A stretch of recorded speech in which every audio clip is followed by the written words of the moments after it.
y bienvenidos a todos a Consalud TV. Hoy en nuestro plató está la doctora Silvia Pérez Esteban.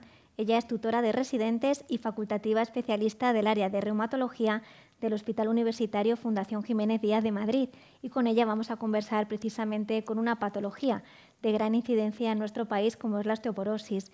Bienvenida, Silvia. Muchísimas gracias, Marta. Muy buenas tardes. Pues muchísimas gracias por estar aquí con nosotros. Y para empezar, quería que nos hablaras precisamente de qué es la osteoporosis y cómo se origina. La osteoporosis es la enfermedad metabólica ósea más frecuente que tenemos a día de hoy y se relaciona sobre todo con las alteraciones involutivas que se producen por el envejecimiento en el remodelado óseo. Es decir, que va a ser una enfermedad que se relaciona principalmente con la edad. Estas alteraciones lo que van a originar es una alteración en la estructura ósea que va a disminuir su densidad, por tanto va a disminuir la resistencia y va a aumentar la fragilidad ósea. Y la consecuencia más grave que va a conllevar la osteoporosis van a ser las fracturas, que van a ser las que aumenten la morbimortalidad de nuestros pacientes. ¿Y cuál es el perfil del paciente con osteoporosis? Bueno, todos podemos tener en mente una paciente de edad avanzada, sobre todo por encima de los 80 años, pero hay que tener en cuenta que la osteoporosis es una enfermedad muy prevalente y que puede afectar por igual a ambos sexos. Es verdad que se diagnostica mucho más en mujeres, sobre todo con las alteraciones de la menopausia, pero que puede ocurrir también en hombres, porque aparte del envejecimiento o la menopausia, influyen otros factores como distintas enfermedades, como puede ser el cáncer de mama, cáncer de próstata o distintos tratamientos que podemos dar a nuestros pacientes como son los glucocorticoides. Entonces hay que tener en cuenta que puede afectar tanto a hombres como mujeres y la edad es variable. ¿Y se presenta de manera diferente, por ejemplo, en hombres que en mujeres? La verdad que según los datos de prevalencia sí que la enfermedad es mucho más frecuente en mujeres porque sí que se relaciona más con la edad y con los cambios menopáusicos, pero puede ocurrir en los dos sexos por igual. Por tanto, sí que es importante tenerlo en cuenta para que no sigamos infradiagnosticando la enfermedad y descartemos esa proporción de pacientes varones que pueden tener osteoporosis y que no los tendríamos en cuenta si nosotros solo tenemos en mente una paciente mujer de edad avanzada.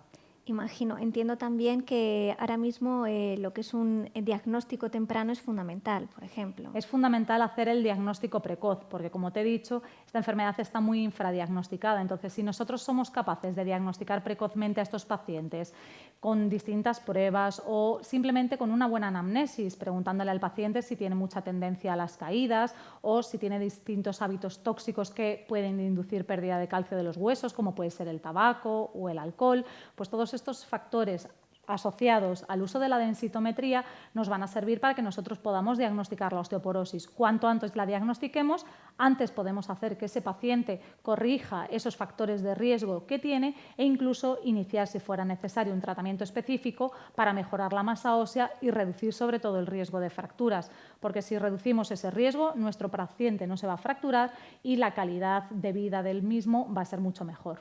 Porque estamos hablando de prevalencia, pero ¿cuál es su incidencia en nuestro país? Se estima que hoy por hoy hay unos 3 millones de pacientes que tienen osteoporosis en España.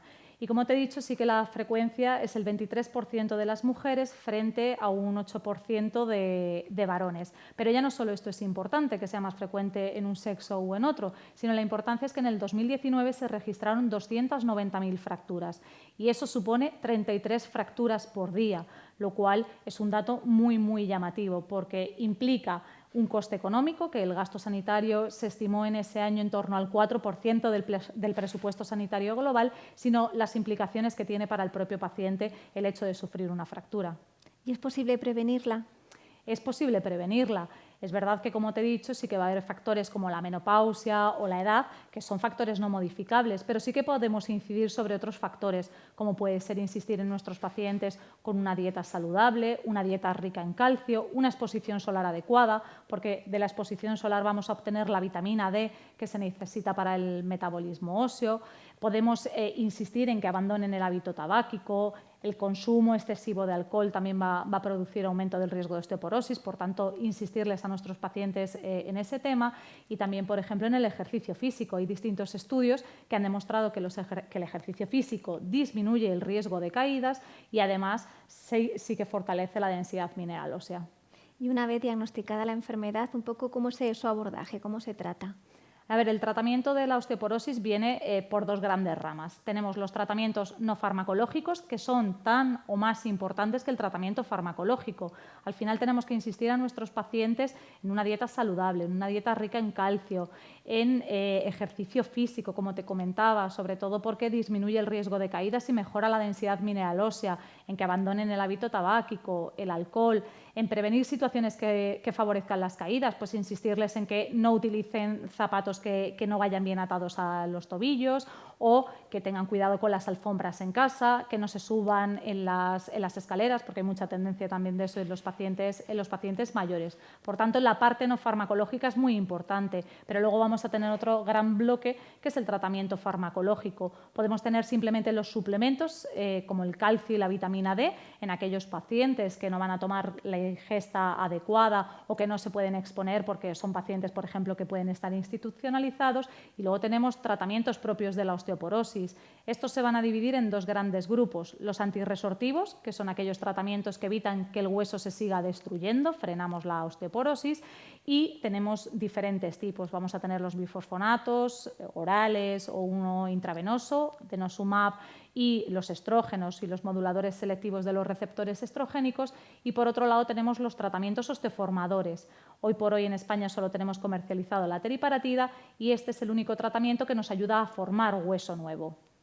Pues nos quedamos, Silvia, con toda esta información que nos das tan relevante, sobre todo a nivel de la importancia de la prevención y de todas esas recomendaciones.